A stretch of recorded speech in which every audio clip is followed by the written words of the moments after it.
హరే కృష్ణ. శతశ్లోకి భగవద్గీతలోని 2వ శ్లోకం, మొదటి అధ్యాయంలోని 32వ శ్లోకం.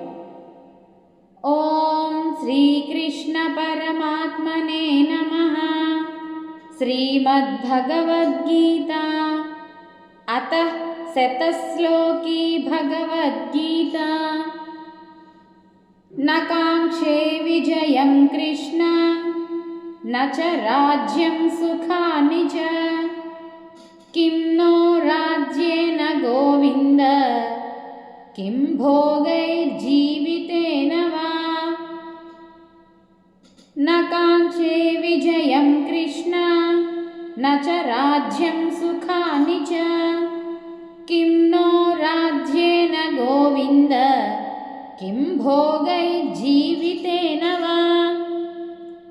నిఘంటువు చూస్తే, కృష్ణ, ఓ కృష్ణ, విజయమును, నా కాంక్షే కోరను, రాజ్యం చ రాజ్యమును, సుఖాని చ సుఖములను, నా కాంక్షే కోరను, గోవింద, ఓ కృష్ణ, నహ మనకు, రాజ్యేన రాజ్యముతో, కిం ఏమి ప్రయోజనము, భోగై భోగములతో గాని, జీవితేనవా లేక జీవితముతో గాని, కిం ఏమి ప్రయోజనము.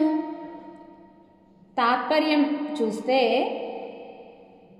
అర్జునుల వారు కృష్ణ పరమాత్మునితో, కృష్ణ, నేను విజయమును గాని, రాజ్యమును గాని, సుఖములను గాని కోరను. రాజ్యముతో గాని, భోగములతో గాని, జీవితముతో గాని మనకేమి ప్రయోజనము అని ప్రశ్న వేసిరి. వైరాగ్యము కలవానికే ఆత్మజ్ఞానము, బ్రహ్మజ్ఞానము ఉపదేశించవలయునను శాస్త్ర నియమము కలదు. అయితే ఆధ్యాత్మిక జ్ఞానము యగు గీతాశాస్త్రమును శ్రవణము చేయబోతున్న అర్జున నాకు అట్టి వైరాగ్యము కలదా? అతడు జ్ఞానమునుకి అధికారియా అను సంశయములు ఈ శ్లోకముచే నివారితములు అగుచున్నవి. ఏదియో ఒక విధముగా అర్జునునకు తీవ్ర విరక్తి జనించినది. ప్రాపంచిక సుఖముల ఎడల రోత కలిగినది. రాజ్యమును, భోగములను అతడు తృణప్రాయముగా ఎంచెను.